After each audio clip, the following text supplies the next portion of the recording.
knowing of how much passion was put into this beach episode from OKKO, it really shows that at times Cartoon Network just isn't fair towards a few cartoons, and what I mean a few cartoons, OKKO fits in that category. And believe me when I say this, this episode from beginning to end really feels like a beach episode that isn't trying way too hard to be a beach episode, and it's mainly a beach episode to be a fun beach episode.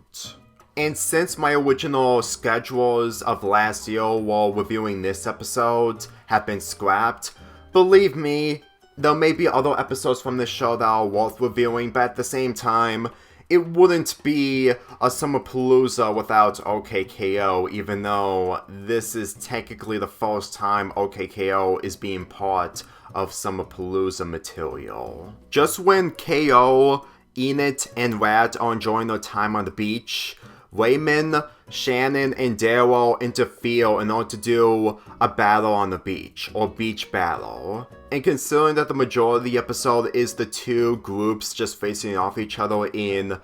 beach games and whatnot, I'm gonna be really honest with you. This has to be the most randomness ways of two groups to be facing off each other, especially when the two groups hate each other, but it's honestly good for this episode, considering of how much that they wanted to do beach material a lot involving an episode centering around the beach. I'm gonna be really honest with you, the people who worked on this episode really had passion in order to do beach material involving KO's group and Daryl's group. And yet at the same time, they put more execution on what's building up towards the end. I have to admit, I'm really disappointed that this show didn't get the treatment it deserves, and the fact that I stopped binge watching it just showcases of how much I want to see more despite not seeing more from the rest of the show. Let me tell you, this episode, when I was watching in order to make my review of it, even though I didn't do that last year, I was honestly hoping to think that this episode would be a lot more decent in order to make a review out of it. But after rewatching this episode, there was a lot more that I didn't realize of how much that this show has a cult following, even though that as of this day, this show would consider be a classic at this point. Granted, it may be close to 4 years when it comes to the end in the next following months, but at the same time, I'm starting to convince that the reason onto why people enjoy this show just as much as the other Cartoon Network shows is because of the fact that it doesn't try too hard. And while I understand that enjoying a show that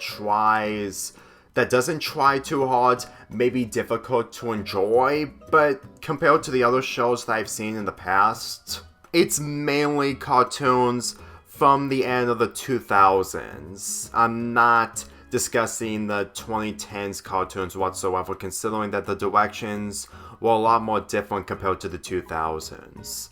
I'm just saying that with how the show's execution are not trying way too hard in some episodes like this, and the fact that it succeeds is mainly the fact that the characters themselves are likable. And granted, I understand that I did talk about this show in the past. Keep in mind, I haven't binge watched this show completely, mainly the final episodes, mainly wrapping up season 2 or beginning of season 3,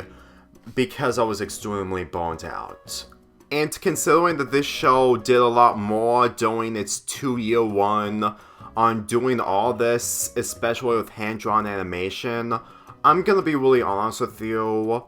I really think that I should have given this show a lot more appreciation after talking about the Red Action episodes, and the episodes involving Christmas, even though Christmas doesn't really exist in this world, and of course, the Skeletons episode, which is considered one of the worst episodes from the show. But in all honesty, I had to review it because, Cartoon Crisis 3, and the fact that there were a lot more episode ideas, mainly making reviews out of them, to the point that I could have given this show a lot more attention if I wasn't burnt out. But At the same time, let's get back into the episode. The two groups play beach games like limbo, volleyball, and the clip and the screenshot that I showed you before,